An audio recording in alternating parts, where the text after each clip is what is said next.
Hello, welcome. I hope I can't mute my PC because I've linked it to OBS now. So it's every single time in the beginning of a live stream, we're gonna have me screaming at the top of my lungs. Stop it. Um, I'm gonna go ahead and just tweet this out so that people know to join. I'm very, very excited to continue reading Fork Road because it really does seem like people are enjoying it. So, for those of you who are new, I also know that there are quite a few of you who are new subscribers. You're completely new to the channel, and you just aren't very aware of my content. And I know a lot of you have come from the live stream that I did with Abdullah Samir on his channel. So I just want to say thank you for subscribing. Thank you for joining our big happy family. You guys haven't come up with what the family name is yet, but we'll see what you come up with. I still really think Faf Gang is the one to go with. But welcome to my channel. Thank you for subscribing. I do want to just take a moment to warn you that my content really does go from left to right sometimes. I don't really know what I'm doing. But it I just enjoy having fun on my channel. I don't always talk about religion. I don't always talk about Islam. I don't think it's necessary for me to do that. It is something that I talk about from time to time because I think it's important and I think it's something that isn't talked about enough. But we do just like to chill out, especially in, as stressful a time as we have going on right now. But welcome, Nerdy Rodent. Welcome, Malik Lendl. I'm kind of thinking of just waiting for Junk Shop Library because he's always in here, waiting to listen to more stories. So I might just keep waffling until he joins us.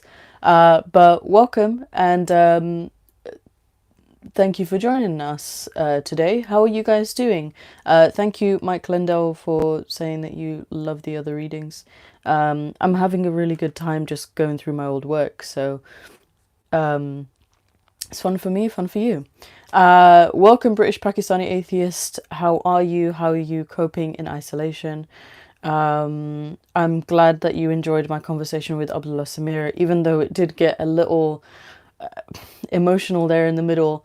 I really genuinely do enjoy talking to people. It's just something I have a talent for is talking. A blessing and a curse, I think. But yeah, I genuinely did enjoy it, and Abdullah Samir is a wonderful host. He let me go on for a lot longer than a lot of people do. To the point where I felt like I was talking too much, but I guess that's why he got me on, really, is talk. So yeah, and it was a wonderful time, and I'm honestly quite grateful that he had me on, and it's definitely got me some exposure. But again, like, I do have to say that my content is not always ex-Muslim content. So for those of you who are wanting like consistent ex-Muslim content, you probably won't have that. But anyways, thanks for joining us. So for those of you who don't exactly know what's going on here, I used to be part of a massive writing community. I used to write a lot of stories. It was the only real creative outlet that I had. And every Sunday I do a live stream. And for the last few weeks, every live stream has been me reading parts of an old story that I wrote. And the story that I wrote was called Fork Road. It's up on a site called Movellas. You can see it here if you want to follow along. I know I probably should have done this from the beginning, but it's too little too late. But I've been reading out my stories, and yeah, it's just been a lot of fun. We are currently on chapter 10, in the middle of chapter 10, after the asterisks. So if you wanted to catch up on what's happening in the story, you might want to watch the previous episodes or just read up to chapter 10. But if you want to just stick around, hang out, have some fun, grab a blanket, grab a pillow, grab a cuddly toy, I don't know, and you just want to chill out and listen to me read an old story of mine, that's what we're doing, and I hope you have a good time. And also, I do want to also say, if you've been enjoying my content as of late, uh, as of late, I would really, really appreciate some constructive feedback, be that positive or negative, honestly, because I'm doing a lot of transition with my content and the style of content, because my content before was very much I shoot a video for 40 minutes and then I upload it immediately. And now I'm doing a lot of editing, I'm doing a lot of memes, and I would like some, you know, any kind of feedback you have for me. I would like to hear it.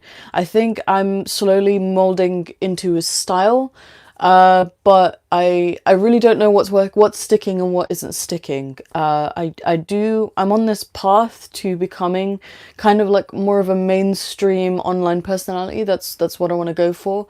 And I'm honestly, I can't even be mad. I'm really, really enjoying it.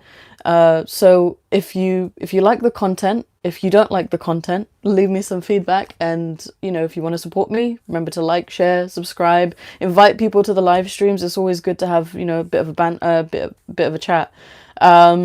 So yeah, usually the way this works is that I finish reading a chapter and then I go through the live chat to see if anybody has any questions, any comments, all of that stuff. So we'll do that. I don't know where Junk Shop is, but I can't keep waffling for very much longer. Mike Lendo says, since you are an artist and a writer, would you consider doing graphic novels? I would most definitely support. I would love to do graphic novels, but the thing is, I'm not very good at drawing people in poses. Like, I'm not very good at drawing bodies. I'm very good at drawing faces. Like, I can do portraits for days, or like busts. I can draw like shoulders and heads and like side profiles, but I'm not very good at poses or like anything too extreme. I'd be more than happy to collaborate with somebody who could do who's like drawing a graphic novel, because I would love to see some of my stories in graphic novel format. Yeah, I've got a little wooden post model. He's over here. He sits on my table. But I'm still working on actually figuring out, is in like a little ballerina pose. But I'm still really trying to figure out where things go and how they work. Some of the times, right, I'll be really, really, especially in terms of my artwork, I'll be really, really proud of something I've drawn, and then like a couple of days later I realize that a limb is way too short as compared to the other one, and it just, yeah, it discourages me a little. But I am practicing. I have a little sketchbook going. Hi Mike, welcome to the chat. Mike the Random Guy, thank you for joining us. I hope you're having a wonderful Sunday, Easter Sunday. You know, you got some chocolates, you got some flowers, I don't know, bunnies, I don't know what people do for Easter. But yeah, welcome. I've literally rolled out of bed, so I'm still like a little tired, but we're gonna dive into this chapter. So for those of you who've been following along from the beginning, we've been reading Fork Road. We're on chapter 10. We're in the middle of chapter 10, and we might just start because I've been waffling on for a little while now. Also, what did you guys think of Simp Warfare yesterday? I think I had too much fun with that video, and I'm thinking about making it fully a Saturday thing. So yeah, I I don't know.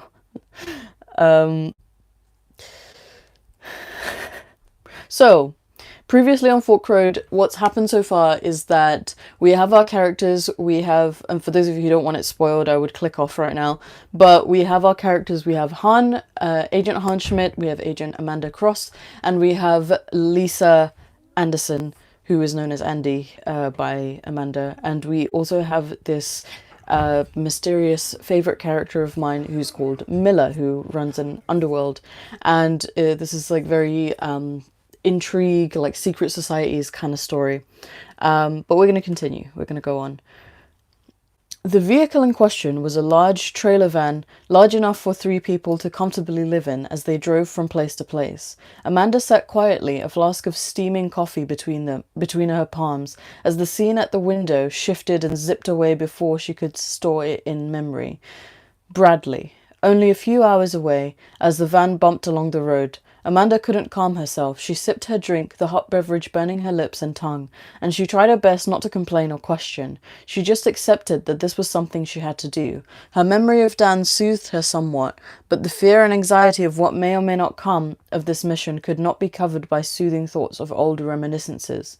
Lisa and Han sat at the front. Han was driving, and they listened to the GPS as it guided them, only very rarely talking, and at some point they must have decided to stop and get food, so the vehicle slowed and lurked as Han parked it. "Amanda, do you want anything?" Lisa asked. Amanda just raised a hand and waved her question away. Lisa paused before she opened the door. "I'll get you a snack anyway, yeah?" she said. Amanda shrugged, not looking her way. Lisa grimaced before she stepped out and snapped the door shut. Han got out of his seat and made his way towards Amanda. He sighed and sat next to her. Amanda acknowledged his presence and passed him the flask of coffee. Han gave her a look. "Coffee? At this time of night?" he asked. "It's decaf," Amanda murmured back. "No, it's not," Han said. "You're right," Amanda scoffed, speaking softly as if she was afraid someone other than Han might hear them. "I lied." Han passed back the flask and didn't question it further. He held his knees and leaned his head back against the rest. He looked over at Amanda from the corner of his eye and observed her hunched over, huddled posture, as if she was freezing. "Are you cold?" he asked her. "No," Amanda said, sipping at the coffee. "Yes, I don't know." Han sighed, not knowing how to reply. His phone buzzed and he picked it out of his pocket. He smiled and answered the call. "Hey, sweetie, how are you?" he spoke, answering the small mumbling voice on the other end. "Oh yeah, that's great. How's your mother?" He laughed. "You know what I mean. All right, fine. Stepmother. How's your stepmother?" He shook his head. "Come on, Alina, she's not that bad." All right, enough of that. How's school?" "Really? Good." He paused to listen for a moment before he looked over at Amanda. "Yep, Amanda's here." "You have? She didn't mention it to me." "You want to talk to her?" Han caught Amanda raising her hand and shaking her head. "Sorry, sweetie, she's not feeling too good at the moment. Maybe some other time." Yes, of course. I'm sure she'll give you a call or a text as soon as she's feeling better."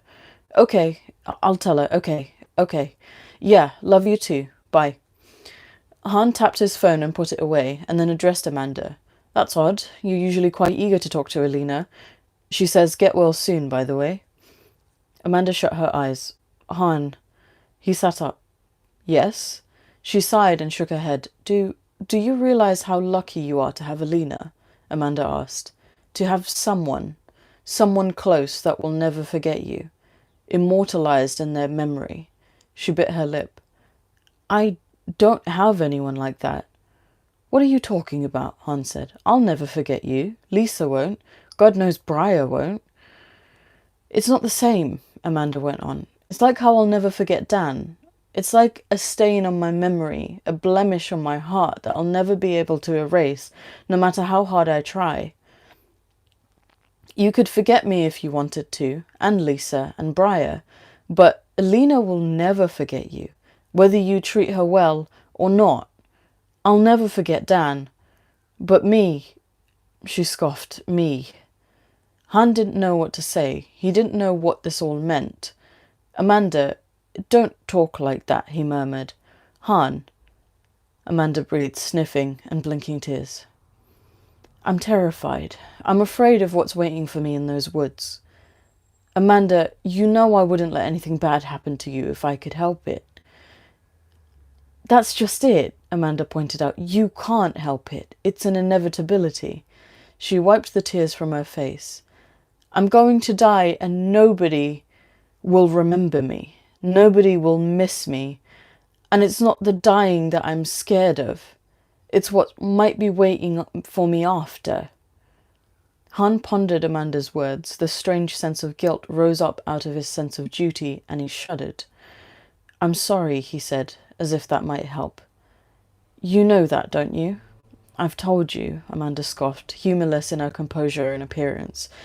"You don't know the meaning of those words." She drew up short. Her brows became furrowed, and Han noticed her breaths becoming slight and quick. Amanda stretched her neck and stood up. She dropped the flask, the coffee spilling and seeping into the fronds of the carpet. "What is it?" Han asked. Amanda's fingers trembled as she watched Lisa running the length of the pavement towards them, her arms covering her head. Amanda reached for the door, tore it open, and pulled Lisa inside violently, just as she made it to the van. Lisa toppled inside, and Amanda didn't wait a second too long to shut the door. "They're coming," Amanda said, sitting in the driver's seat, revving the ignition and speeding off without warning. Han flew back as Amanda drove at an insane speed. "What are you doing?" he barked. "Are you mad?" "Han!" Lisa cried, panting for breath as she tried to explain why she had been running. "Guns! Men with guns!" A spray of bullets hit the side of the van, smashing a window. Han pulled Lisa next to him and raised his arm over them to protect himself and Lisa from falling shards. Amanda drove, the breakneck speed gaining with every minute. Han pulled himself to the passenger seat, and still standing, he saw a number of men, 4, perhaps 5, standing in the middle of the road, arms outstretched as if to stop the moving vehicle. Amanda showed no signs of stopping. "Amanda, there are people there," Han thought that pointing out the obvious might make Amanda slow. "Amanda, you're going to hit them." Amanda looked over at him. "Han," she said, "ravens." Seconds remained before the men in the middle of the street were hit. Han ignored her strange reply and said, "You need to stop. You're going to kill them, and by extension us. The collision will kill us." "They obstruct us knowing they'll die," Amanda said. "I think you know that." "Eyes on the road, Amanda," Han ordered. Amanda tilted the wheel to her right, and they veered wildly off-road, missing the line of suicides. Amanda controlled the vehicle with ease, as if she had known where she would go and how she would get there beforehand. And even if the journey was bumpy, Amanda got the van back on the road and slowed down when she felt they were far enough. She got out of the seat and nodded at Han. Han stared at her, flustered and shaken from the excitement of the past few minutes. Amanda shrugged and sat back down, continuing the drive. Lisa pulled herself out of the back, her hair a ruffled mess as she did so, and took a seat behind Hod's. "What the bloody hell was that about?" she asked. Han buckled his seatbelt and refused to speak. He was upset and thought that saying nothing and sulking in silence might hide the fact. Amanda said nothing for a long time and just focused on driving. She turned on the road and listened to some annoying music that was completely ironic to the mood and mutual feeling within the van. I'm not singing that. I'm not singing that. She starts singing "Sugar, oh honey, honey, you're my candy girl." That song. I'm not singing that. Amanda, Lisa said, her mood quite confused and irritable, and of course terribly frightened. Amanda replied, glancing back at her with the hints of a grin, and turning down the volume of the radio. "What did you mean? What did those people stand in the middle of the road? Why did those people standing in the middle of the road, knowing they'll die? Why do you assume that?" Lisa asked, as calm as she could manage. "Because that's what they do," Amanda replied. Lisa sighed in a growling manner. "Why?" she asked angrily. Amanda giggled. "Why are you getting so upset?" "Because I don't understand what just happened," Lisa burst out. "So?" Amanda replied. "You brought yourself here, and so brought this on yourself. That being said, make sense of it on your own." "I can't. That's why I'm asking you." "Why ask me?" Amanda said. "Clearly you won't listen to anything I have to say, hence I'm not saying it. If I say anything now, given my conditions and what you know about them, you'll question them. Question them until you can no longer question or I can no longer answer. I don't fancy such a lengthy discussion. I just want to forget." "Why? Why would you want to forget that this happened?" And so the questioning continues. "Just answer my question." "Which one?" "The first bloody one." "Fine. Then will you leave me alone?" "Yes." "Your first question was, what the bloody hell was that about?" "The bloody hell that was about was a group of misguided men shooting at us and trying to obstruct us with their own lives on the line. No more than that," Amanda replied. "You know that that's not what I meant," Lisa cried, near to tears. "Regardless," was all Amanda said, "I will say nothing else about this. There is nothing else to be said." She turned the music back up and sang along, while Lisa wept silently behind her. And that's chapter 10. I'm not sure not sure what anyone thinks about that, but I'm going to dive into the live chat and hope you're having a good time. Nerdy Rodent says, "Yep, the editing adds a lot. Like it. I'm having a good time editing my stuff. I think it really contributes to the style of video that I'm going for." Grey Jedi has joined us. Welcome, Grey Jedi.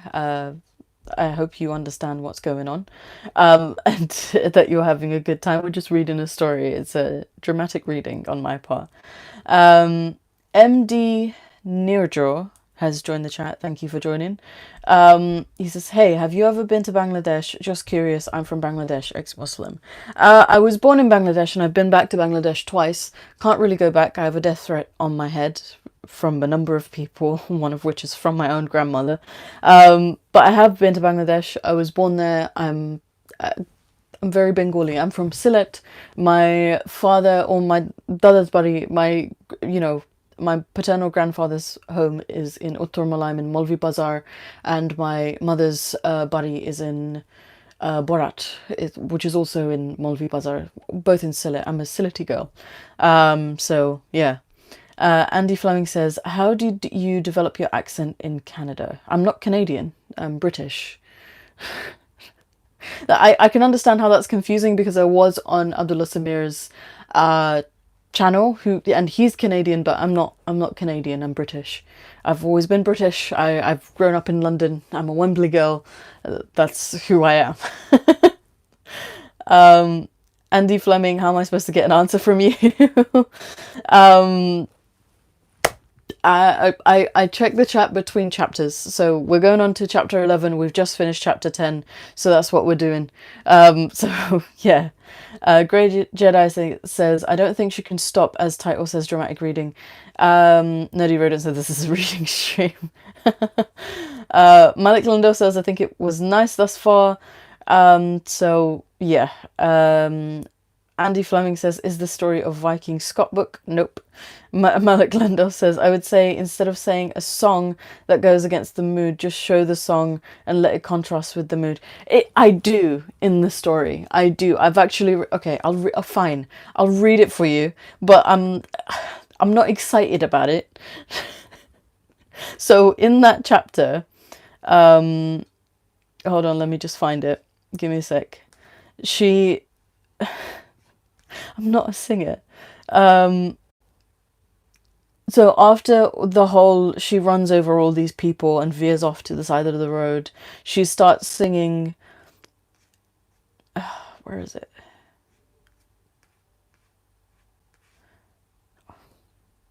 Sorry. So it says like Amanda said nothing for a long time and just focused on driving. She turned on the radio and listened to some annoying song that was completely ironic to the mood and mutual feeling within the van. "Oh, sugar," Amanda started singing along, ignoring the rather unwelcome breeze coming from the shattered window. "Oh, honey, honey," she smiled slowly, putting this memory in the back of her mind, completely and utterly ignoring it. "You were my candy girl, and you make me want you." I've written that, but I didn't want to sing it in the chapter because it's... Why would I put anyone through that? Why? Fit Goddess 111 Cortez says, "Wow, great story by the way, cleaning and listening." I'm glad you're having a good time. That's what these streams are for. I want people to just sit back, relax, and enjoy the show. I guess, you know what, Malik? It does make it fun, and I guess I should play to that. But we're going to continue on with chapter 11 if no one else has any other comments or questions. This is a live dramatic reading, live share. Ask people to join in if they want to, if they want to join in. We're just going to continue. Also, if you want to support me in any other kind of way, all of my socials, Patreon, PayPal, all of that stuff is in the description below. Super chats are also open if you want to throw some cash my way. I don't mind. But yeah, just sit back, relax, grab a coffee or something, and we're just gonna push forward. So we're on chapter 11 now. Today would be nice. Hello? The website's fucking frozen.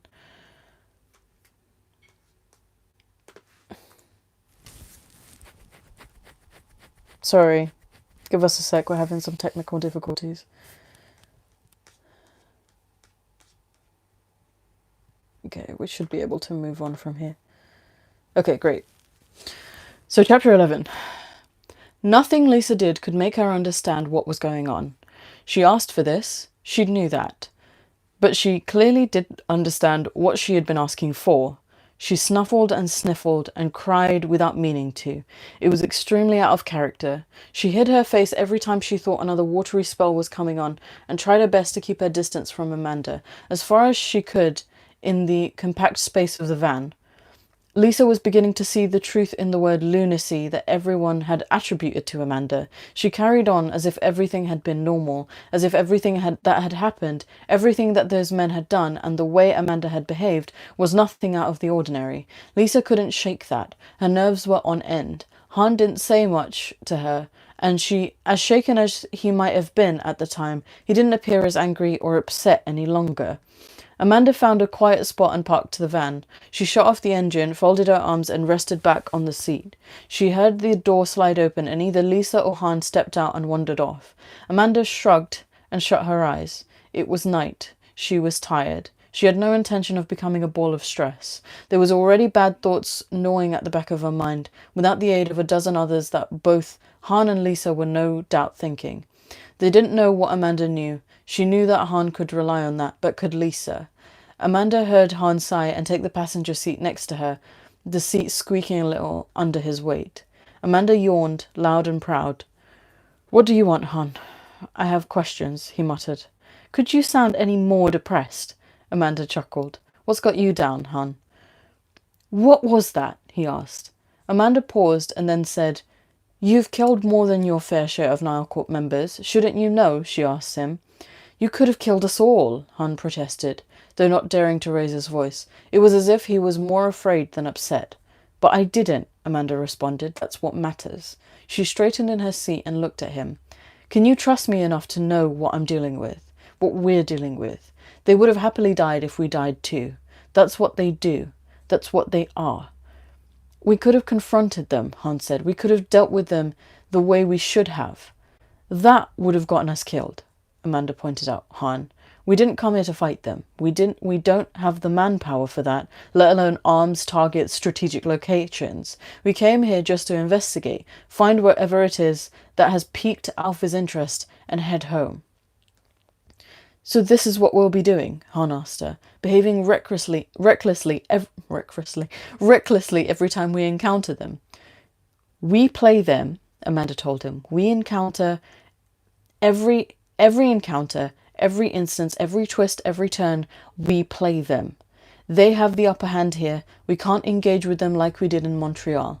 She looked at Han. "Don't ever forget that." "Fuck's sake," Han muttered. "I warned you. I know you fucking warned me," Han snapped. He caught himself and mumbled, "Sorry, I know." Amanda sighed and closed her eyes. She rubbed her forehead with her hand. "Can I ask you something?" Han said, gasping for air, as if he'd run a mile. Amanda kept her eyes closed. "What?" "Why have our roles reversed?" Han said. "Why aren't you scared and worried like you were? Why am I terrified?" "This is all new to you," Amanda mumbled. "You've always been one for a bloody fight," she scoffed. "You and your meat body. But you've never done this, not for long. You're a glory hog. You don't understand subtlety. And this work demands it." Amanda breathed through her nose. "That's why you're afraid. This is all new to you." Amanda reached out and slapped Han's arm. "You'll be fine, and me, I don't know. I could complain before I got here, to stop it happening. There was something of a point to it, but there isn't now. I'm here. I'm here." She rubbed her face with her hands, wiping off the sweat and tears. "Why complain now?" she scoffed. "It's that or the adrenaline. I don't know." Han looked up into the night, his eyes flitting from star to star in the endless sky. "Do you know what this feels like?" he asked Amanda with a big sigh. "What?" she asked, entirely bored of the conversation. "Montreal," he laughed, from exhaustion, from stress. He didn't know, but he laughed. Fucking Montreal all over again.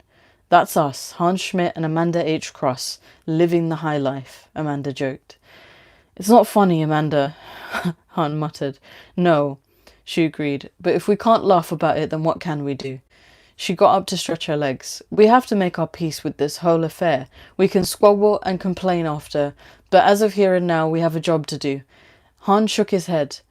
You have really weird mood swings, you know that, he told Amanda. Amanda shrugged. I'm rarely myself these days, she yawned again. Where did Andy go? She seemed pretty upset. Not far, I hope. Amanda grabbed her coat and put it on. Keep an eye on the van, will you? I'll look for her. Lisa hadn't gone far. She was sitting on the concrete outside the van, leaning against its body and shivering in the cold. Shouldn't you have taken your jacket? Amanda asked, taking hands in pockets. Lisa didn't look at her. Go away, she said through gritted teeth. Go back inside and leave me alone. You've been alone for long enough, Lisa, Amanda told her. She sat down next to her on the cold ground, folded her arms across her chest. Lisa moved away a little. Don't call me that. You never call me that. Would you prefer Pauline? Amanda asked her. Lisa bit her lip. Just call me Andy. Andy, like you always do. Why are you upset? Amanda asked. Because you're insane, Lisa barked. You're my best friend, my only friend, and you're insane. You pulled me into this world and I can never leave because you're insane. In all fairness, Lisa, I did attempt to protect you from all this, Amanda pointed out, as best as I could. It was your decision to come with us, your own persuasion that got you into this, Amanda paused. I still don't understand why you're upset. Lisa stifled a growl. You nearly killed those men in the street. You nearly ran them over like they weren't there, and they made no effort to even move out of the way. She buried her face in her hands. Why? What's wrong with them?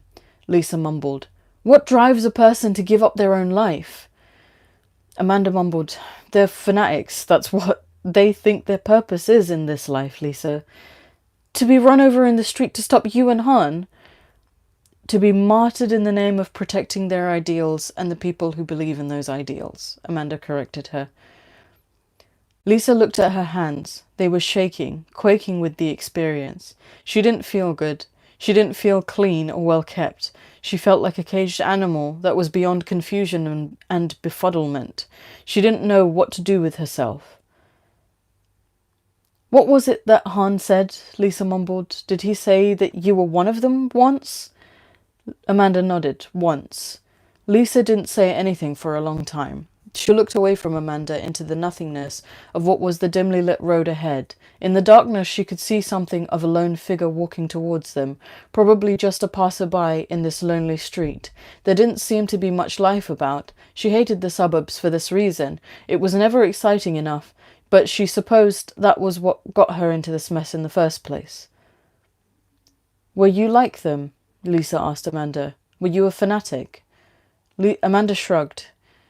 I was in a dark place at that point in my life. I won't go into the sub-story of poor young Amanda Cross, but the baseline is I was young and I was stupid. But why them? Lisa pressed. Why not a religion or a hippie cult or communists? Why a group that believes that the destruction of the world is the only way humanity would truly be free? Lisa paused. And what does that even mean? How can you be free when you're dead? Amanda touched Lisa's face. Too many questions for a single night, she said. But to give you the short answer, when we're young and optimistic in this big, ruthless world, we always want more than we can handle. We always opt for it because we don't know what we're getting into. And when those plans fall through, the optimism, youthful pragmatism, dies inside us and suddenly we don't want anything. We get tired of wanting things. And Amanda looked at the sky. There are so many constraints in this world. What you can do, where you can go, how many people you can love, how much money you can make. You can't choose any of those. They all have limits. But dying, she looked back at Lisa, in death there's nothing. No limits, no restrictions. Life can never be as free as death. That's crazy talk, Lisa retorted. There's nothing to be happy about after you die. There's nothing at all. That's not a freedom I'd enjoy. Some people find no enjoyment in life either, Amanda explained calmly. It hurts less when you can't feel anything at all. Do you still believe in all this? Amanda muttered under her breath. I don't know what to believe anymore. All I know is what I have to do. Brush my teeth twice a day, exercise for 30 minutes, eat 3 meals, sleep at night. The rest just happens as it happens. Amanda looked up and furrowed her brows as if something was awfully peculiar. What's wrong? Lisa asked her. Amanda didn't respond. What? Lisa prompted her, sounding very tense and afraid. What is it? That man over there, Amanda said in a calm tone, jutting her chin towards a distant figure that had been walking towards them. He's been standing there for a while. It's probably some drunk who got lost on the way home. I'm sure he'll be fine, Lisa reassured her. Amanda stood up and gestured for Lisa to stand up as well. Get up, she said. Lisa's forehead creased with worry. You aren't really worried about this, are you? Get up, Amanda repeated, with the same monotony. Lisa cursed under her breath and got up, putting her hands in her pockets. What is it? Amanda shut her eyes. Close your eyes for a second, she told Lisa. A second and no more. Lisa closed her eyes, counted a Mississippi and opened them. She almost flew back in shock. The figure had taken a leap, a massive leap towards them. He was no more than a few feet away. In the darkness, Lisa couldn't make out his features, but he was wearing a large padded coat over his rather short body, thick snow boots on his feet, and a woolen hat over his head. What is this? Lisa asked Amanda, barely getting the words out. Lisa was too afraid even to blink.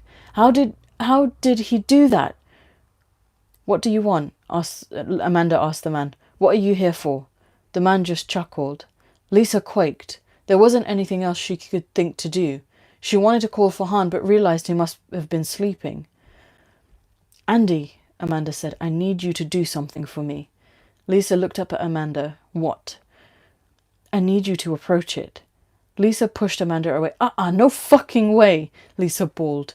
I don't want this game. I don't want gaming. I don't know what game this is, Amanda, and I'm not fucking playing. Amanda walked towards Lisa with her hands up and grasped her, as if to pull her into a hug, and then violently shoved her towards the man. Lisa screamed, or she thought she screamed. She couldn't hear it over the roar of the demon that grabbed her. He held her like a vice, pressing her arms into her ribs as if to break through them, his more extended too, tearing open his own mouth, the flesh and blood coming apart, and the teeth sharpening, pointing down, down, down, closer and closer to Lisa's terrified face. She felt the points sink into her scalp. Bang! There was a moment of silence. Lisa's head a remote... the typos in this. Lisa heard a remote fizzling sound, her eyes still shut tight, too shaken to open them just yet.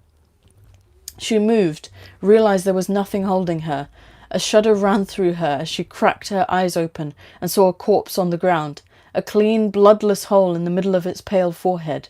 At her side, Amanda put away a small gun that was smoking at the shaft. What happened? Lisa heard Han call from the van. I heard a gunshot. He saw the body on the ground and gasped. Did you... Nothing. Lisa murmured. Nothing happened. It was all a farce. She felt sick and dizzy, as if her legs had become slow heating plastic. She was sweating but cold. Amanda pulled off her coat and attempted to put it over Lisa. Lisa shrieked, Get away! Get away! She yelped, collapsing on the ground and crawling away. Get away! Don't touch me! Amanda moved away and looked at Han. We'll talk about this later, she told him. Get a blanket on Andy and help me move this body into the van. There are body bags in there somewhere.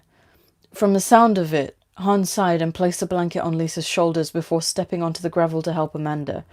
It was a bad dream, a bad daydream, Lisa murmured to herself. A figment, a hallucination. I didn't see what I thought I saw. She pressed a clammy hand over her moist forehead and pulled a blanket closer and closer around her. She blinked rapidly, attempting to calm her breathing. Lisa wanted to kick and scream and cry, but her body wasn't responding to her. She sniffed repeatedly, focusing on trying to stop the mucus oozing from her nose. She didn't want to taste it. She wiped it away with the corner of her blanket. She felt sweaty and dirty and disgusting. She raised her hand and passed it through her hair. She could have possibly been, could she, how could she have possibly perspired this much? She looked at her hand. She stopped. The world dimmed around her as she saw blood on her hands. And that's chapter 11. We're getting into the meat. So that's chapter 11. We're going to take a little breather because I'm clearly losing the plot at this point. I'm going to have some water. I'm running out. I need to go get some water. But what did you guys think of that chapter? How are you guys doing? The viewership has gone down. people got sick of my meandering.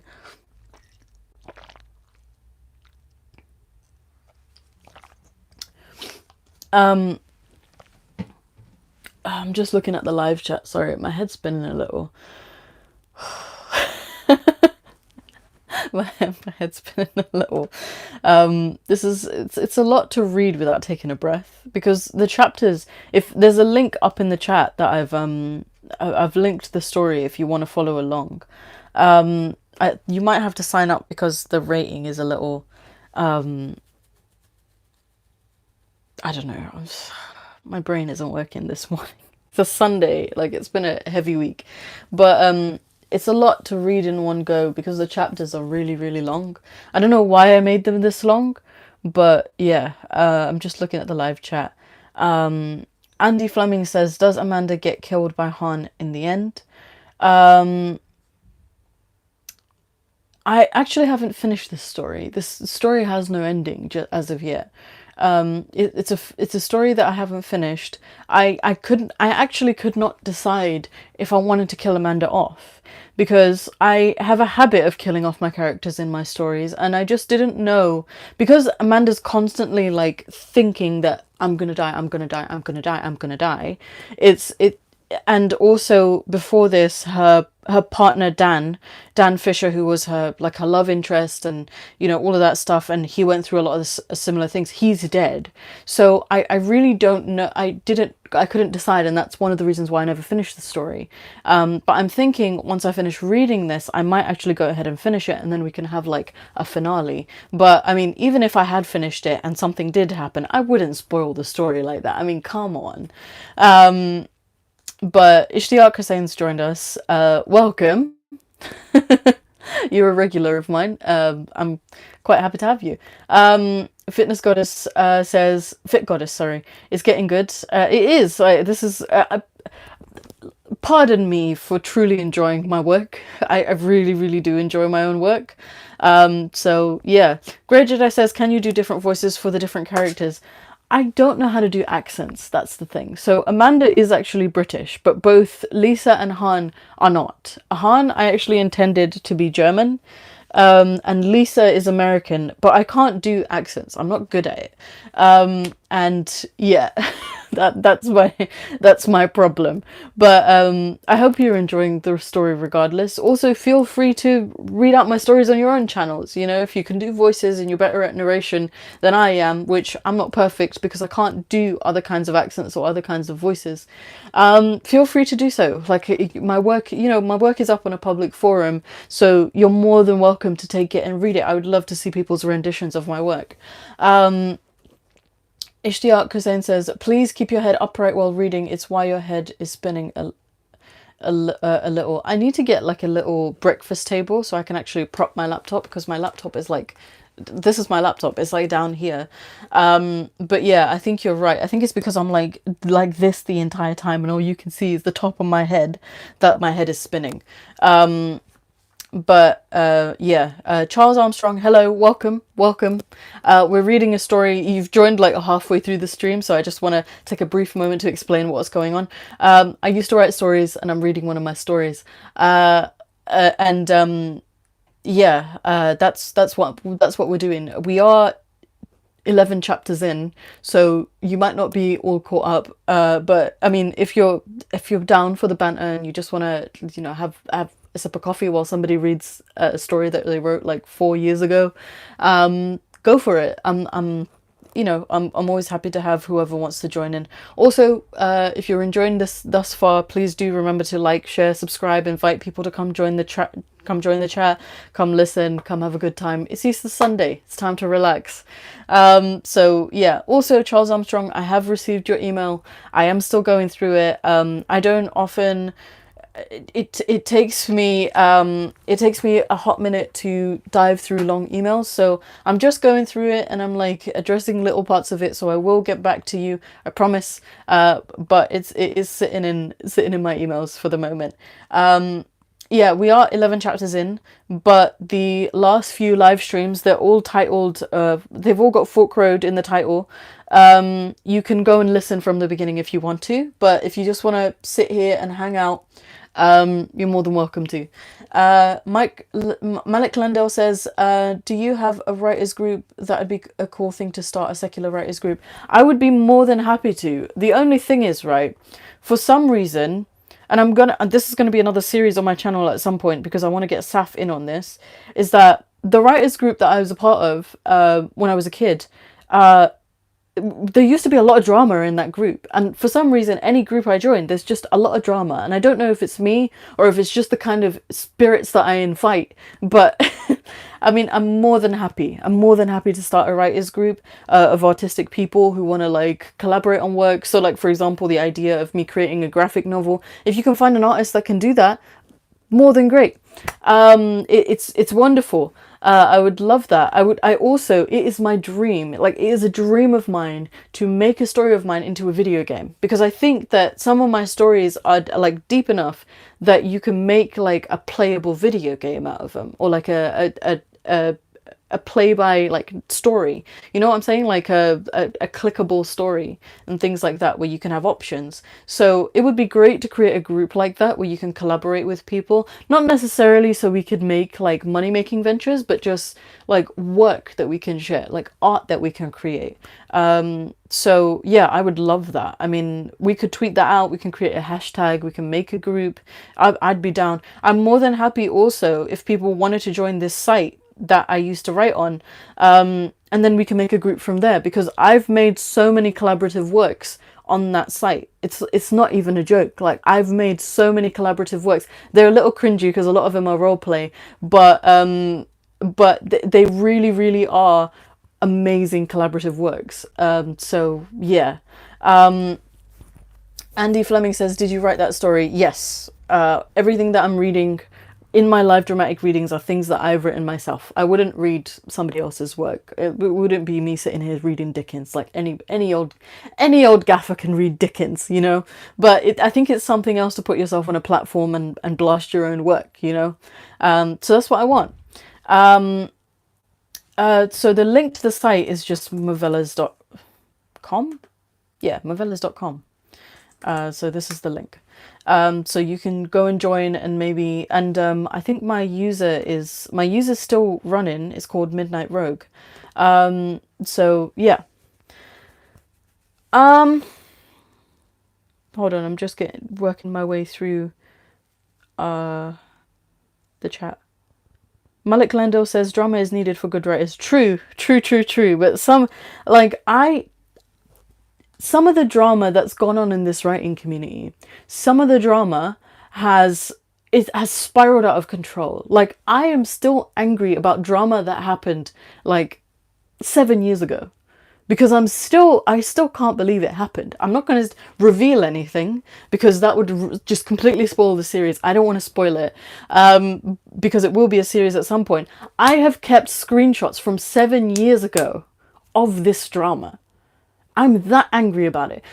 I was so angry about it that if I wasn't feeling angry one day and I needed to write like a really angry scene, I would read through those screenshots to get my anger back. It's a little ridiculous. It's a little ridiculous. So yeah. Robust discussion is good as long as it doesn't get personal, which is difficult with writers. It really is. I think with artists in general, you really need to collaborate with people that you click with. So I'm so thankful that I've found people that I click with in terms of like my channel content. So with like Simon and Saf and Shmariana, who I really want to involve in a lot of my content as well. I really, really click with those people, and that's what I think that's the soul of good collaborative work, is when you click with people. So yeah, that's what I enjoy, and it doesn't even have to be people that I have a lot in common with. Like, for example, my brother Simon, he comes from a completely different walk of life to me. He grew up in a completely different city. He's from a different social class to me. He's, you know, he's white as hell and I'm clearly not, you know, like it just needs those like Clash of Titans element to bring out good collaborative work. So that's really what I'm looking for, and I'm really, really glad to have the group that I have going, and I'm really, really excited to see what else we come up with. Our subreddit is still in the process of being made, and I'm very excited for you guys to just go on there and, you know, just make content of your own that I can later commentate on. So yeah. Charles Armstrong's writing is personal. It really, really is. And like reading this back, I am seeing a lot of me in Amanda. Even though I didn't consider Amanda a character that I put a lot of myself into, I am seeing it now. The character that I relate to the most in this story actually is Miller, who, for those of you who have joined only in this live stream, probably won't know who Miller is. But she is another character that is pretty central to the story. The story is very much about Amanda and Miller because they're kind of foils to each other. But yeah, I am seeing a lot of myself in Amanda now, looking back, reading this back. So yeah. Charles Armstrong also says, is there a plot summary of Fork Road? The plot summary thus far is, it's all about secret societies. That's what this whole story is about. It's about the paranormal and it's about secret societies. Welcome, Silent Lyrics. Sorry, I'm just explaining the story plot thus far. If you don't want any spoilers and you want to, you know, listen from the beginning, or you want to read this story, I've left the link in the chat, so you can go and check it out if you want to do that yourself. But the plot summary so far is that it's all about like kind of political intrigue, kind of these secret societies. So there's the secret society that deals with the paranormal, and I haven't actually given them like a name. I didn't want to, because they're a secret society. Like, well, why would I give them a name? So there's two departments of the secret society. There's the alpha team and there's the beta team. So the alpha team deal with the more physical, like military side of things. So there's this again, like this terrorist group that I've called Nile Corp. I might change the name later because I find that really cringe now. But they're called Nile Corp, and their whole ideology is based around death being freedom for people. That's their whole ideology, and that's what Alpha Team deal with. And then the Beta Team part of it is the paranormal. Like, they deal with all these paranormal aspects. They do a lot of experiments on people. Like, it's really shady. They do a lot of experiments on people, and they deal with these ancient artifacts that were brought by like these old gods and things like that. Like, that's what the whole concept is based on. Now you have Han, who is part of Alpha Team, and you have Amanda, who's part of Beta Team, and they don't really get along, but they're friends. They have like a love-hate relationship with each other. They're mates though. They're friends. And thus far, Amanda doesn't want to go to England. Han forces her to go to England. Amanda says there's like this massive energy from there called Valfreya that's trying to kill her, and Han doesn't listen, but they go to England anyway, and that's where we are in the story. We have other characters like Miller, who runs like this underworld. So she's like a mob boss kind of character, and she runs an underworld, and she's like, you don't really know where she stands at this point in the story. But yeah, that would be my plot summary thus far. I don't know if any of that made sense. But yeah. Andy Fleming says, how about you write an anime story and make an anime cartoon series? Find me an anime creator. I would love to. You know what I love? I'm not a massive fan of 3D animation. I love 2D animation. I know it's more difficult to create, but I really, really have a deep-seated love for 2D animation, and I would love for somebody to 2D animate one of my stories. Malik Glendale says, I used to be super involved with the Instagram Muslim writer poetry community. It was way too much drama for no reason. Yeah, exactly. Like it's, and I don't identify as a, I didn't identify as a Muslim at the time though, but somehow it came to the forefront. I don't know. It's like drama just follows around us artsy types apparently. Welcome, Dave of the North. Thank you for joining us. It's been a wonderful morning thus far, so I hope you have a good time. Charles Armstrong says, "Lol, my uncle prides himself on readings of Dickens, especially the Christmas Carol. He does professional readings. That's cool. That's sick. It's just not something I would do because I'm not much of a narrator. I stutter a lot, and to be completely honest with you, I'm kind of doing this series more for me than for anybody else, because I just want to go through my work. And I enjoy reading my work aloud. That's the thing. And I thought, if I'm gonna read aloud, might as well have a fucking audience, you know? Why not?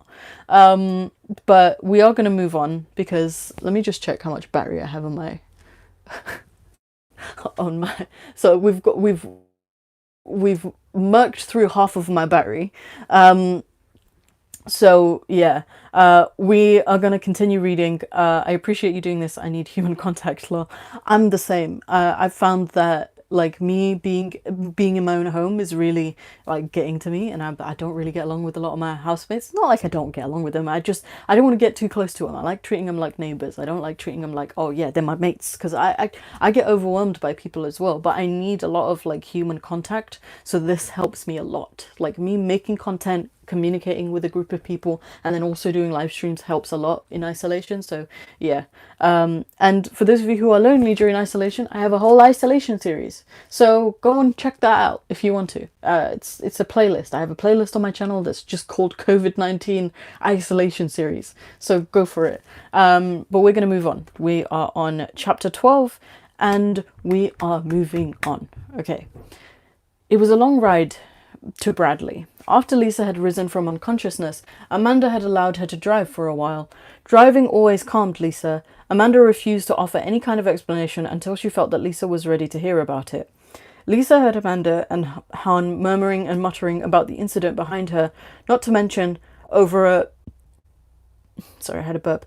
Over a bagged corpse, but Lisa paid no attention to any of it. For once, she trusted Amanda's judgment and didn't want to know. She didn't care, not at all, not in the slightest, not yet. Lisa parked up at a small eatery and demanded to be fed. When asked what she wanted to eat, she said, "Everything there is that's dripping with oil." Amanda nodded to her, scoffed under her breath, and left the vehicle. Lisa fumed at her response. How dare she scoff at her like that? Especially after what she had done, Lisa shuddered. She folded her arms and smoldered in silence. Han walked up to her and sat in the passenger seat. He offered her a drink from his flask and she declined it with a quick shake of her head. "Lisa," Han said. She snapped her head towards him, eyes wide with suspicion and something that looked like hunger. Han furrowed a brow and said, "Calm down." He waved a hand and looked away. "I'm not Amanda. You don't have to look like that," he chuckled. "Sorry," Lisa said between gritted teeth. "My nerves are all shot at the moment." Oh, she doesn't say at the moment, she says ATM. ATM? Han asked. Lisa gave him a very demeaning side glance. "I forgot, you're a dad," she muttered. "It means at the moment." "Ah," Han replied, taking a sip out of his flask. "Do they have abbreviations for everything now?" "Pretty much," Lisa said. "Do they have to be used in normal people speak?" Han asked her. Lisa frowned. "What's that supposed to mean?" "Just that it just seems arbitrary to abbreviate commonly used terms." "Oh, so I suppose you see... Oh, so I suppose you say deoxyribonucleic acid instead of DNA then." Lisa's big brain. Big brain, Lisa argued. "Not quite the same as saying at the moment, Lisa," Han laughed. "I think that's a matter of opinion," Lisa humphed. "Right. LOL. Han sipped again at his coffee. "What?" Lisa scoffed. "What? You can't do it." "Why not?" Han objected. "Because you're..." "Lisa," Han gasped, mocking everything there was to mock about the entire conversation. "Are you saying I'm too old?" Lisa blushed. "Yes," she said bluntly. "That's exactly what I'm saying." "Well, Han chuckled. I can't argue with that. Lisa smiled. She didn't think she'd ever had just a regular, normal conversation with Han. She wondered if that was due to Amanda's sullied opinion of him. Amanda never told me you could be nice, Lisa told him. Han shrugged. Amanda has her reasons, he said, swirling the liquid in his flask. And I have my moments. Why does she resent you? Lisa asked him. Han looked at his feet. We met on poor terms, she said, as simply as he could. He said, as simply as he could, and then looked at Lisa. Amanda's told you about Dan Fisher, I take it? She rarely talks about him with me, and usually it's a lot of moping, Lisa replied. He's dead, right? Han raised a brow at Lisa's bluntness. He died not too long ago, Han shrugged. I fear that Amanda is still very much grieving, and it wasn't long after that her life became this. He gestured around him, picking up where Fisher left off. None of it was easy on her. She always said Dan hated you. Han nodded. We were rivals. Fisher was a show pony, brawn enough to be in Team Alpha, and special enough to aid in beta research as well. When he started showing poorly signs, well, it was hard not to drag his name in the dirt, even just a little. He shuffled his feet, and it wasn't long after he died that Amanda showed up. Twice the fighter he was. She beat me into the ground when I challenged her in training one time. Han hesitated, as if Amanda might be listening. I always wanted to be the best, and even after Fisher was in the ground, I couldn't shake his memory. It's like he lives in her, and the way that she is, unstable and unpredictable, striking when it's least expected and yet untraceable. The stealth that Fisher had and Amanda has, their foresight, their skill, their understanding of a world we're incapable of comprehending at all, is unnerving, unhuman. Is that why you chose to disregard Beta Team's advice? Lisa asked him. Because of what they give out? She paused a moment. You actually believe in what they say, don't you? Beta Team have had few occurrences in success. Han told Lisa abruptly, ever guarding his pride. But after Fisher and then Amanda and the mysterious disappearance of Subject 0005 and the serious implications of this disappearance, Han shrugged. Alpha has had to be on top. Alpha had to run the program without constantly being in the shade of Beta's successes. Briar rose in office after Amanda's first seizure. Things went very downhill for Beta from there, especially after Amanda went on and on about Valfreya, and Briar, well, she separated us. Han took a deep breath, and I backed her. Does Amanda know all this? Probably, Han said. She's had bigger things to worry about, though. He gestured at Lisa. Clearly. Lisa scowled. What's that supposed to mean? Han's gaze lingered on Lisa for a moment. What happened, Lisa? Lisa's hair stood on end. What do you mean? Tell me honestly, Han said. What happened between you and that corpse back there? Lisa's throat closed up and she coughed. The muscles in her face tensed and her teeth clamped together. She refused to speak. She couldn't speak. She could almost feel the spasms of messages racing down her nervous system, making her shake, making her want to lie and deny everything she thought she had seen. Lisa, Han prompted. Nothing, Lisa managed to get out, hoarse and brittle. Nothing happened, Han huffed. I need to know. Then get Amanda to tell you, Lisa snapped. Han raised a brow. She won't tell me, he said. She refuses to tell me until you calm down. I'm perfectly calm, Lisa replied, pursing her lips. I've been perfectly calm since the incident. Angry tears began to form at the corners of her eyes, and she sobbed without meaning to. Her fists clenched for all her defiance. Her body refused to stay strong and gave in to the incredible amount of stress that the incident had caused her. She hated it. She hated everything about what she had seen and how she was feeling about it. Amanda had done this. Lisa hated her too. Until now, apparently, Amanda said from behind. Speak of the devil. Both Han and Lisa looked back at her, wary as if they had been doing something they shouldn't have been doing. Amanda stood with paper bags of oily, unhealthy food in her hands, and the pungent aroma wafting through the relatively fresh air and killing it. She looked at them both with piqued curiosity and chewed her lips for a moment as they gazed at her in silence. Amanda shut her eyes. First things first, she said, raising her arms and gesturing for them to join her outside. Food. Han rose first, and then Lisa. She hadn't realized how shaky she'd become because of the last part of that conversation. She hobbled out of the door and sat next to Han on the bench, where Lisa laid the food. The air was chilly, the breeze rubbing its iced tendrils over their faces. Lisa thought to herself as to why they'd want to eat out here. It was freezing. Lisa dipped her hand into the oil-stained takeaway bag and pulled out the piping hot fries inside. She was grateful for their warmth. She popped them into her mouth individually, savoring the flavor of the crisp crunch each chip made. Junk food was heaven. Forget ambrosia. French fries should be the food of the gods. It instantly made her feel better. It made her ignore the sour company she was with. She ate and ate. When she was nearly finished, she wanted to ask for more. Amanda was watching Lisa when she looked up. Lisa's mouth dropped open and she couldn't bring herself to speak, as if something was caught in her throat. She wanted to look away. Amanda crunched the food that was already in her mouth, thoughtful and unreadable. She passed some of her fries to Lisa, and Lisa near snatched them from her. Andy, Amanda said, resting her chin on her knuckles, let me ask you something. Lisa didn't look up at her. Amanda continued, why do we enjoy food? Why does it make us feel better? I don't know, Lisa said, mouth stuffed. If we didn't, we wouldn't eat. Amanda scoffed. You're telling me you'd starve if there was no delicious food left. Lisa stopped a moment and looked at Amanda. What's your point? We eat because we need to, Amanda nodded. But why does eating what we want make us feel good? Why do we enjoy it? Amanda cleared some of the crumbs off the bench. If it was simply a survival thing, we wouldn't eat unhealthy food, regardless of the taste. We wouldn't eat if we didn't like the taste.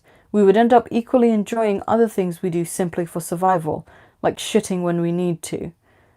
I think there are a fair amount of people who do enjoy that, Lisa pointed out. Yes, Amanda said, but would they still do it if they didn't enjoy it? I don't think it's much of a choice, Amanda, Lisa replied. She didn't know where Amanda was going with all this, and she was getting frustrated. Why, Amanda? Why do people eat fatty, unhealthy food? Half of it is in how we eat it, Amanda replied. Lisa furrowed her brows. What? Amanda smiled. Think about it, she said, and stood up, putting her hands in her pockets and walked to the van. Lisa watched her walk away until she was into the van. She stared and stared, even though Amanda was no longer there. What is she talking about?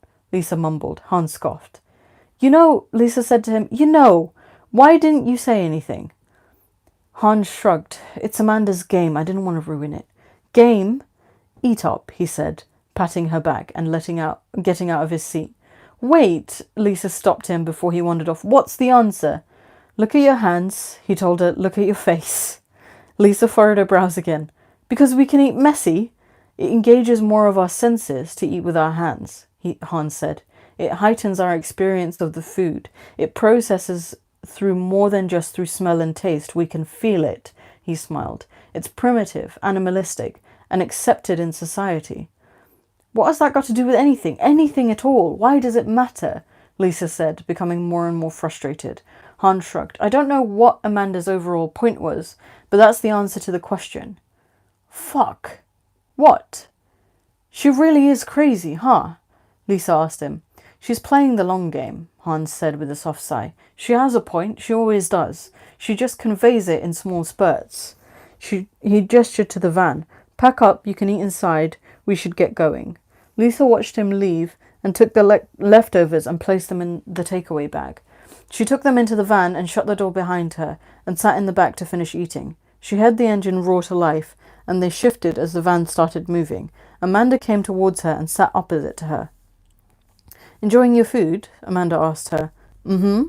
Lisa nodded with chips in her mouth. Amanda shook her head. So much that you forgot something. She uncovered the black cover that was between them and revealed the see-through plastic body bag that held the corpse.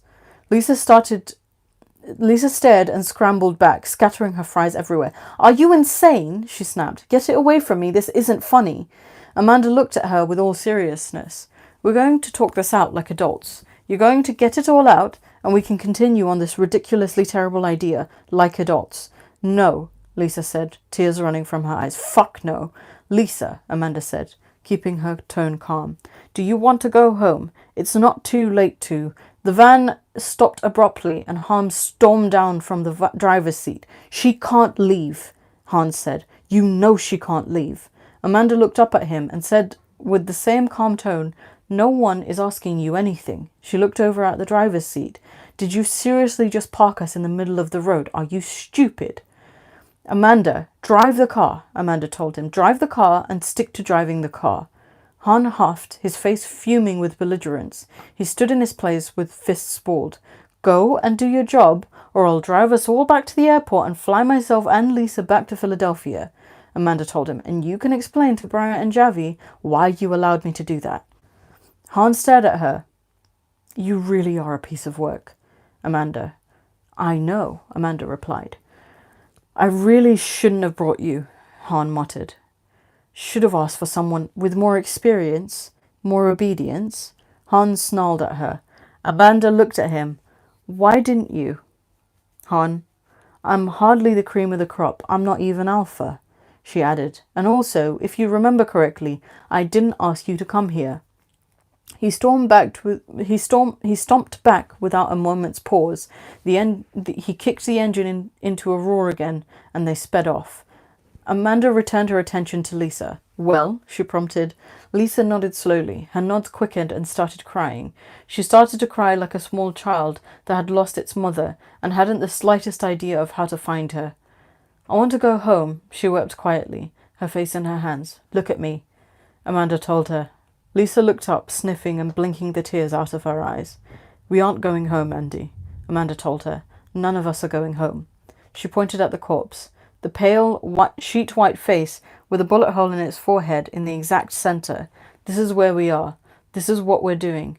And you're going to get thrown to the dogs and the monsters, and you're going to shoot them in the face. Amanda lifted the plastic off the corpse's face. You're going to get hurt, she said, and then looked at Lisa. You're going to get fucked up. Amanda stuck her fingers into the hole in the corpse's head. This is your life now. No, Lisa spat. Yeah, Amanda said, feeling into the hole. No, Lisa shouted. This is not my life. Yes, Amanda replied with her eerie, annoying calm. Yes, it is. No, it's not, Lisa barked. It's my life. Amanda scoffed, pulling her fingers out and looking at how clean her fingers were, how clean the bullet was. It was never your life, Pauline, Amanda told her. It stopped being yours when Alpha abducted you and took you to Briar's office because she suspected you were an Corp activist, because she thought you could disarm me by putting a gun in my hand to end your life. Amanda looked intently at Lisa. I shielded you from this. She punched the dead face, making no mark, having no effect. I kept you from it as long as I could, and I can't anymore, Pauline. Amanda attacked the corpse's face viciously. Lisa sobbed, unable to control her tears, but her thoughts were returning to her. She could hear Amanda's words and couldn't ignore the thoughts that were screaming at the back of her mind. She even noticed the hollow sound that the head of the corpse was made every time Amanda hit it. Neither of us chose this life, Amanda stated. Punch, punch, punch. And yet, punch, here, punch, we, punch, Amanda bunched her hands together and slammed them down on the forehead of the corpse. The skull cracked and fragmented, splintering away into shards, dust and bone like cracked glass or clay. Lisa stared at it and discovered, to her horrified amazement, that the head was bare of a brain, flesh, of anything. It was like a casket of a person, a vessel. And this is the world we live in, Amanda panted. And that's chapter 12. What have we got in the live chat? Oh, my back hurts. Andy Fleming. Are you antisocial?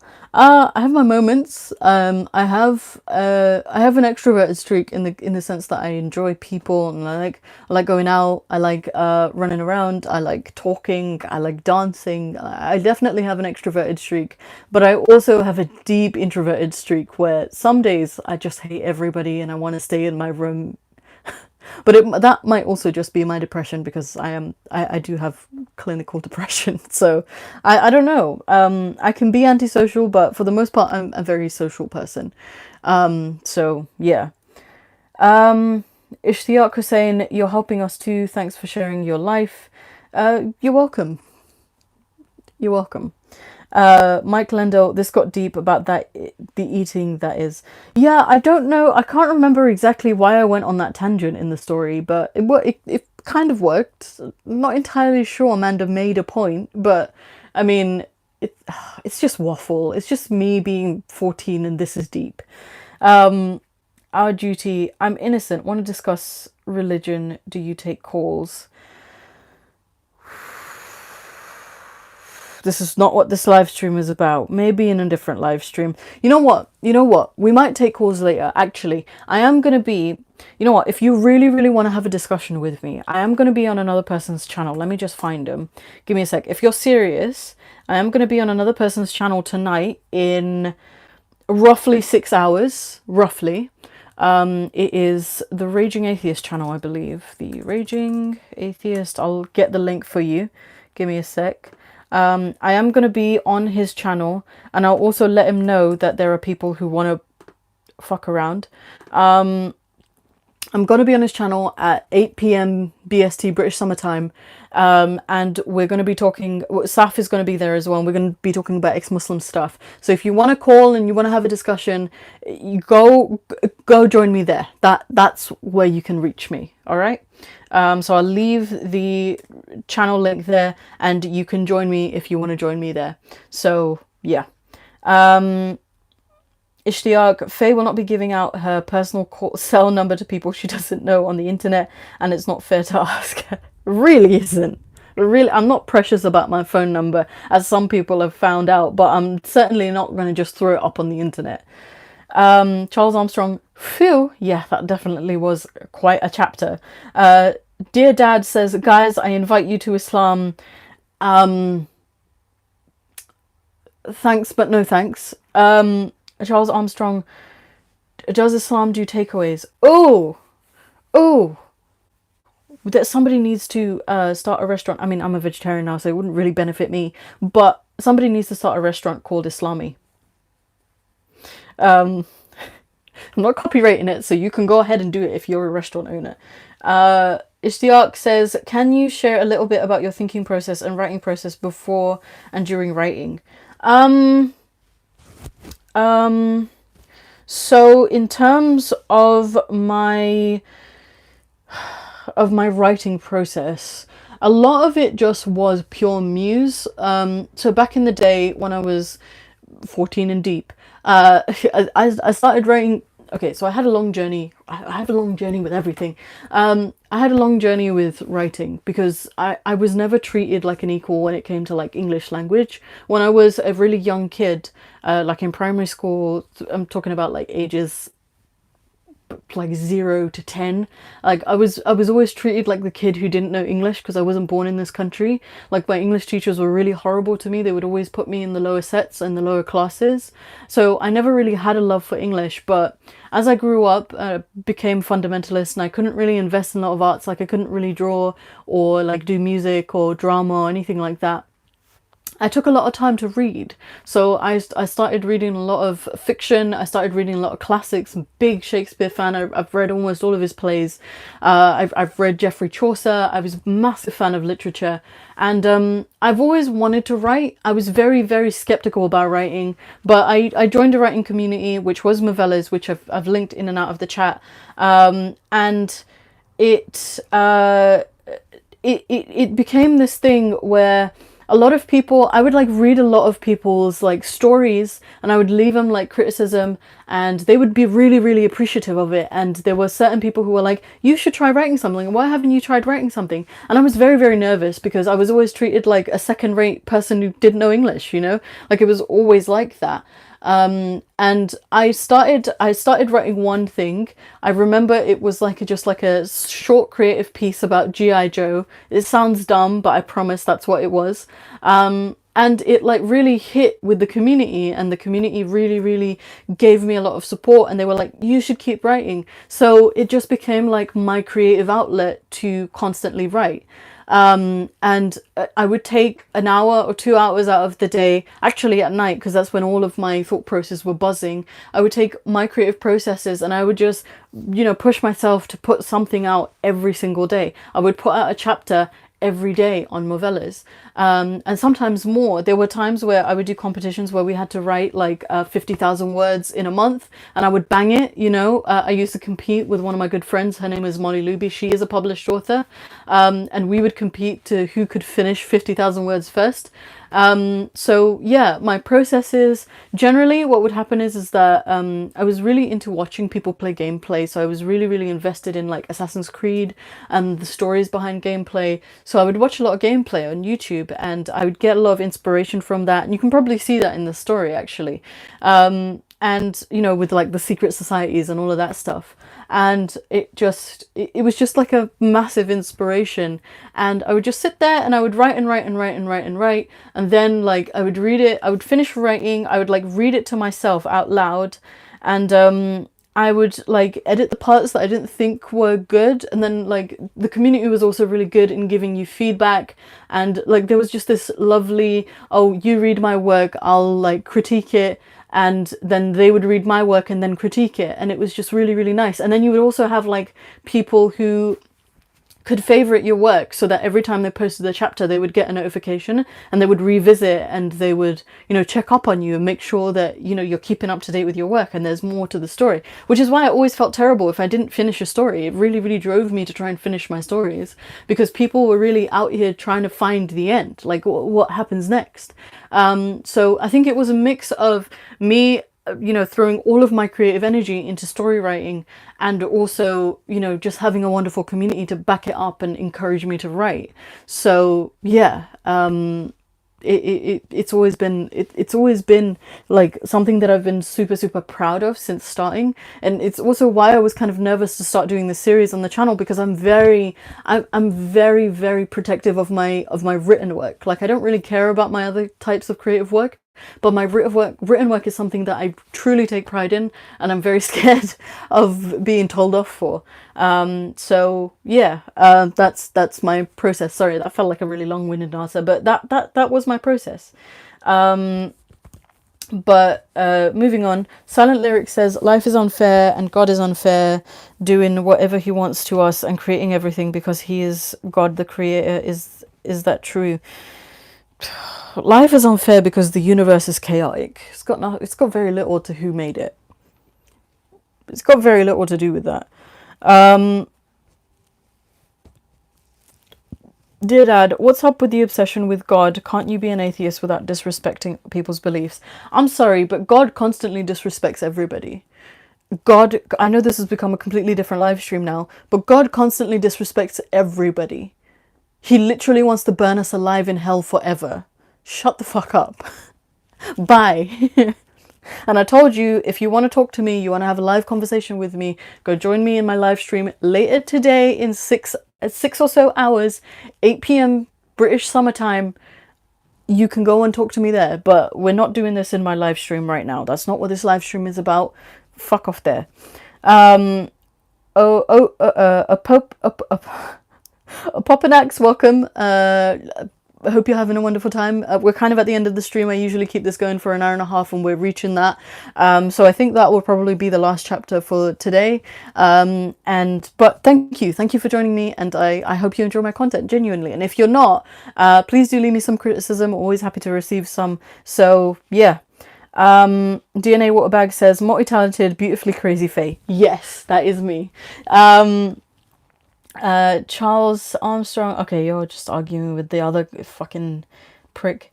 Ishtiaq Hussein, yeah, it's a Popinac says, I love writing, but I'm too anxious to write my thoughts out, lol. If I'm being completely honest, right, I think that there's a merit to being able to like word your thoughts. I've done it for a really long time, and I've found it extremely cathartic, especially when I was in like the worst period of my life and I literally had no friends who could support me. Even my family weren't supporting me. I find it extremely cathartic to be able to just say whatever the hell I want to say that's going on in my brain. And yeah, sometimes I've written some questionable things, but I feel like you can't really go wrong if that's how you truly feel and you're being just honest and plain. And I would really, really encourage you to do that, even if it's to yourself. But what I found is that when I put it on a public forum, it really helps me think about what goes on in my brain. You know what I'm saying? Like, whereas if I do that and I just, write myself a little diary, I don't really have much self-reflection there because I just kind of write it and then close it. Whereas if you put it in the public eye, there are people that will comment on it and kind of give you an observation of what they think is going on in your brain, and then you can take that in and self-reflect. And I can understand why that's scary, but I definitely wouldn't suggest all of that to people. But I would definitely suggest writing it, even in just like a little diary or a personal blog or whatever. So yeah.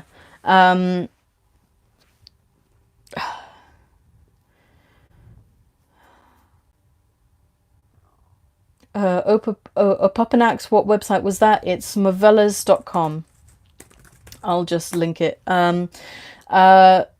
Silent lyrics, they're talking about God. I don't want to talk about God. Mate, listen, I wouldn't have to talk about God so much, dear dad.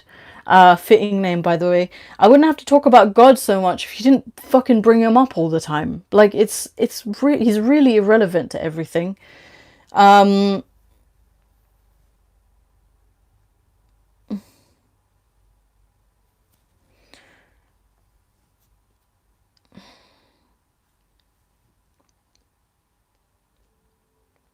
Charles Armstrong, when did you write Fork Road and is it finished? It's not finished. So I started writing this from what it says on the 21st of July 2016, and it was updated as late as 29th of November 2018. So I went through a lot of transitions since then, between writing this, which I think you can kind of see, but it's not finished. I wanted to finish it. I actually had the website actually reached out to me and wanted this to become an audiobook for their website, but I told them I can't finish this book because I don't know how to finish it, and we instead turned two other stories of mine into audiobooks. One of them is called One Man's Treasure. It's on Spotify, and the other one is called what is the other one called? Over the Hills and Far Away. The first one is a story. It's a time-traveling Victorian story. I'm not going to give more details about that. You can figure it out. And the other one is a pirate story, which I love pirates. I think that pirates are really, really interesting. So if you wanted to listen to an audiobook, it's not me reading it, by the way. It's a professional voice actor reading it. If you wanted to go and check that out, you can. It's on Spotify. It's under my name, Faye Rahman. I'm a listed artist on Spotify.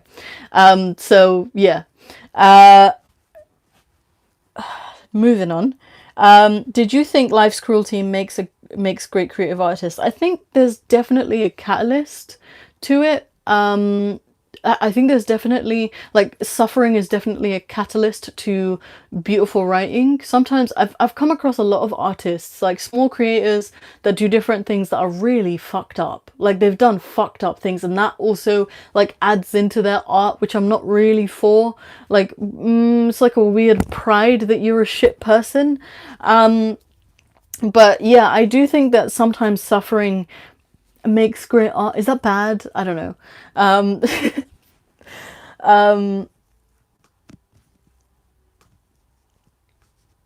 Ryan says you should join Twitch if you like gaming. The thing with Twitch, right? My problem with Twitch is that Twitch has a lot of restrictions, and I'm not a very PC person. And the other thing is I don't play a lot of games because I don't have a console. I want to play more games. There's actually a game I have lined up to play in a little bit. It's called All Our Asias. I've never played it, never seen it being played. And I do want to play it, and I want to see what the crack is. But I don't know if I want to just watch Twitch players. Like, I have my set, like, people who play video games that I enjoy watching. So one of them is Jacksepticeye, one of them is Game Grumps, and then, like, if I just want, like, just the cutscenes to see the story, those cutscenes would be provided by Gameplay's Little Playground or something like that. I follow him. I don't know. I'm subscribed to him, and I'll just watch the cutscenes, and that'll be it. Because I'm interested in the story. Sometimes I'm interested to see. So, for example, I watched the full playthrough of Jacksepticeye's playthrough for Death Stranding. Loved it. Loved his commentary.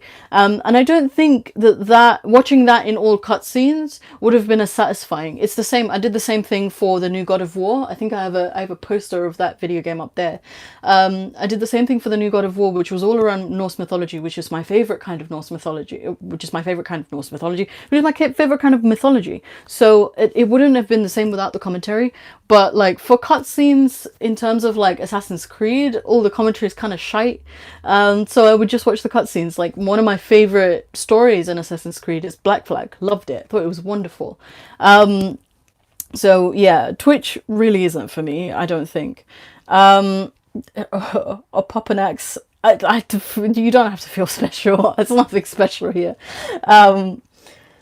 Ryan, that's a good thing with small YouTubers. It's easy for them to notice. Notice what? Huh?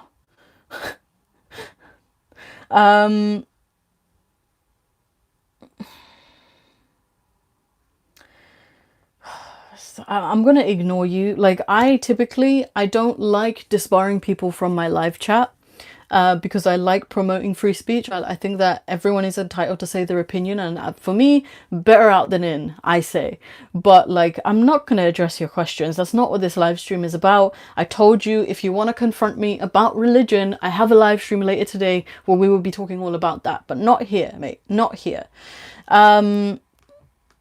Ishtiaq, thanks Faye, stay safe, and maybe next time talk a little bit about how you develop meaning in life after being ostracized. I've actually done a video on some thoughts on nihilism, which is completely demonetized, obviously. Let me see if I can find it for you so that I can put it there. Just put it in the live chat. Videos.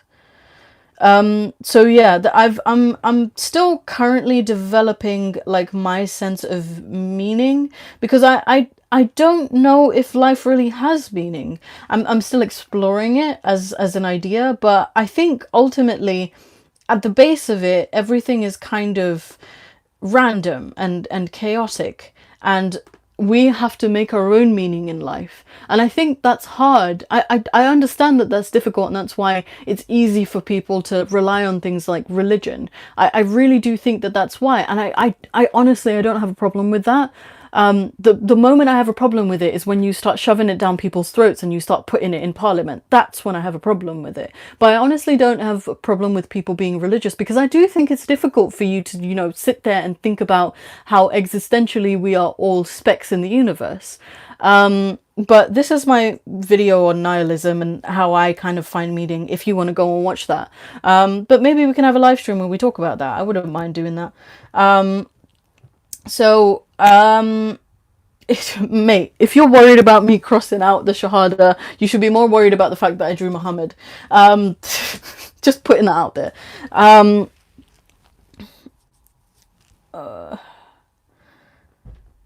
Andy Fleming, do you like poems? Yes, I've written poetry before. I'm currently working on poetry. It's been kind of... So kind of on the back burner recently, but I do write poetry. It's on my blog, angusbreadthin.wordpress.com. It's in the links in the description below, so you can go and check that out if you want. But I have written poetry before, yes, and I do enjoy poetry. Ryan says, do you speak Bengali? I used to be so good at speaking Bengali. I have a Sylheti dialect, but I've been away from my family and I haven't spoken Bengali in so long. And I also, like, I can't find Sylheti ex-Muslims and that want to speak Bengali with me, and it, like, pisses me off because I haven't practiced my Bengali in so long.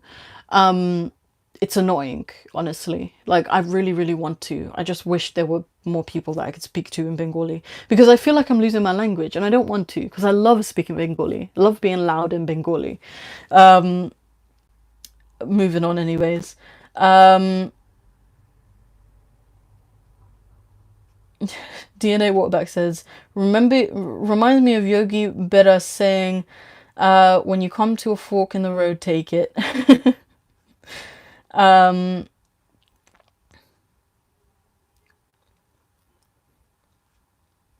Charles Armstrong, is writing therapy? Does it help process experiences? I certainly feel like it did for me.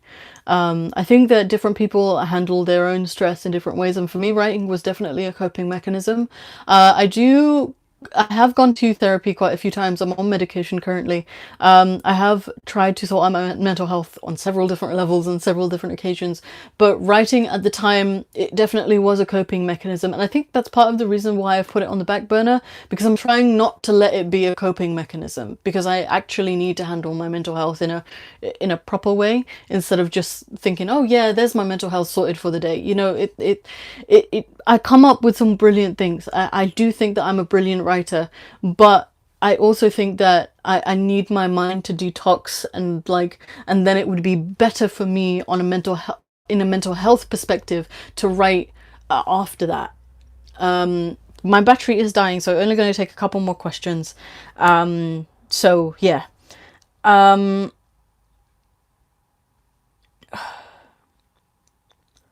Black Flag was a good run. Marcus Tanbeck says, I also find that pirates are interesting because they are the first international independents, albeit most ended up with a price on their heads. Yeah, that's what I find. Like, their societies were really, really democratic. They were awful, raping and pillaging everything. They were awful. No one's saying that they weren't awful, but there were some of the most interesting people alive. I mean, certainly Blackbeard I found was really, really interesting. So, yeah. Moving on.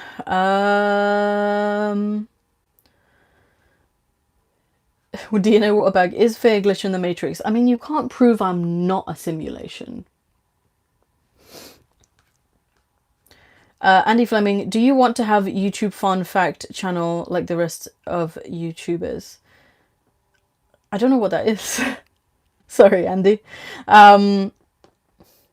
Ryan says, could you speak to Bengali Hindus if you can't find Bengali ex-Muslims? I don't know too many Bengali Hindus from Sylhet.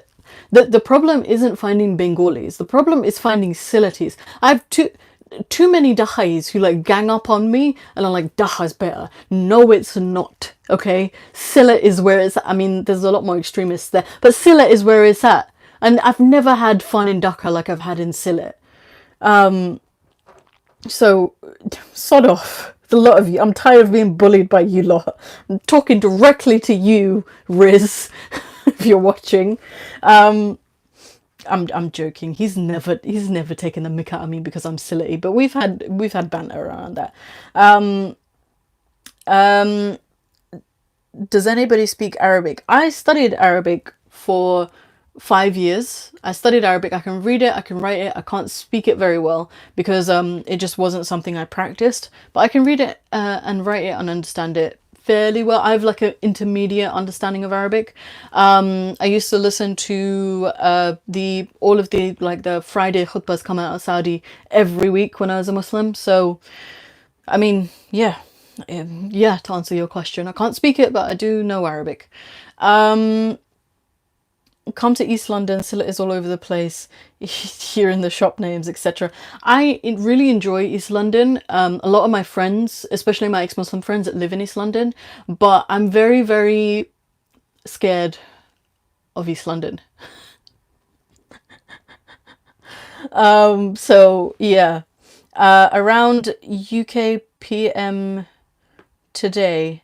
Yes, around UK PM today, we will be live streaming from No Kasuchi's channel, from the Raging Atheist channel, because I think that it's we do an apostate alliance. So we bring an ex-Muslim on almost every 2 weeks. We started a long time back. Yes, dear Dad, I can understand what you say. Well done, well done. But yeah, we will be running on that channel. I'll just link it again, just for posterity, so that you guys can go and subscribe. He's a wonderful guy. You know, he makes brilliant content, especially if you like listening to religious content, which I don't do a lot of. But you can go ahead and go and just subscribe to his channel, keep the notifications on, so you'll get a reminder for when we go live on his channel. So yeah, Claire has come join the chat. Welcome to the chat. I hope you're having a good time.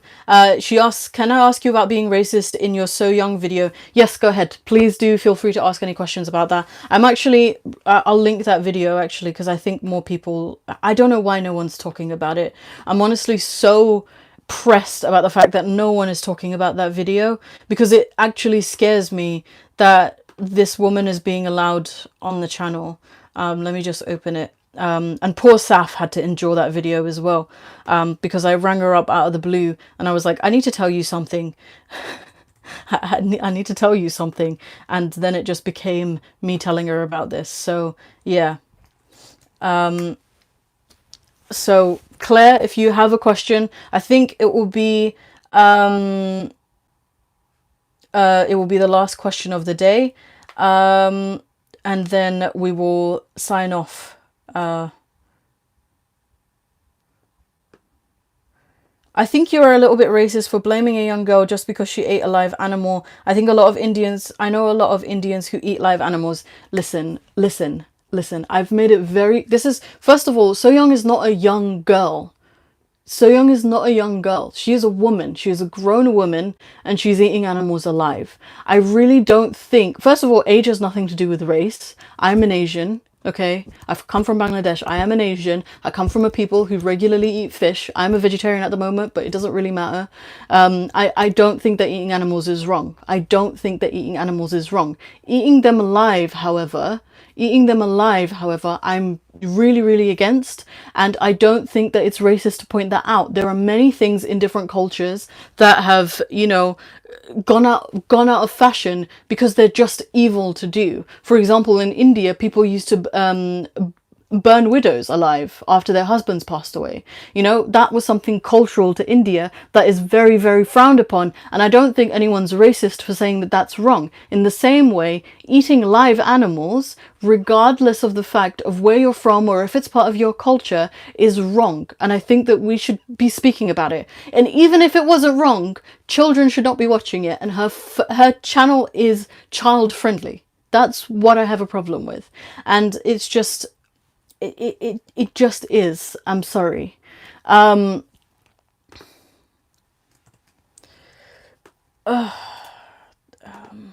me a second. I'm having some technical difficulties.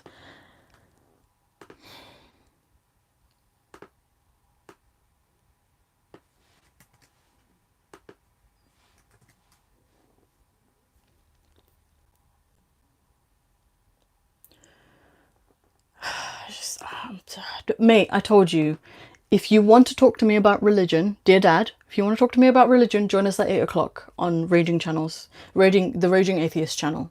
We'll talk about it there. So Claire has responded, it is not fully proven that they feel pain, and do you honestly expect people to kill every small fish before they cook? Okay, listen, octopuses and squid do feel pain. It has been... Dear dad, I've linked it twice in the live chat. Go and subscribe to that channel and go and wait over there for the next 6... I'm so tired. So octopuses, 3/5 of their nerves are in their tentacles. They feel pain. Octopuses are also some of the most intelligent creatures in the ocean. Fish, she puts... Okay, even if we were to argue that you don't have to kill a fish instant, like every small fish, even if we were to argue that, it's not just the way in which she eats them, it's also the way she treats them by putting them in tiny little containers and torturing them for like 20 minutes before she decides to eat them. It's just not... It's just, you can't back it. You can't back it, and regardless of the fact of whether or not you support the way she kills animals, it's not racist to call it out. So yeah. It's just simple. But thank you for your question. I do appreciate it, and thank you for allowing me to address it. You know, everyone's welcome on my channel, and it's always a pleasure. I just want to make that I'm not angry at you. I'm angry because there's certain people in the chat who just aren't getting the hint. But thank you for coming on, Claire. I do appreciate it. Well, man, what is this channel? Why are we talking about fish and octopuses? There's a bitch online. There's a bitch online that eats animals alive, and that's what we're talking about. You can go and check out that video I did on her here if you're interested. Well, man, here. It's not speculation. It's not a speculation that octopuses and squid feel pain. They do feel pain. They have a nervous response. They have a very complex nervous system. It's been proven. It's scientifically proven that octopuses, fish, and squid all feel pain, and even if they didn't, they are living things that you should not torture and eat alive. There are more humane ways of dealing with animals. Would you watch a woman eat a rabbit alive? I don't think you would. Okay, it's just not viable. It's just not fair. It's not. And also, octopuses are as smart as dogs. It's been proven that they are as intelligent as dogs. Would you watch a woman eat a dog alive? And would you allow it to be content that flourishes on the internet? I don't think you would.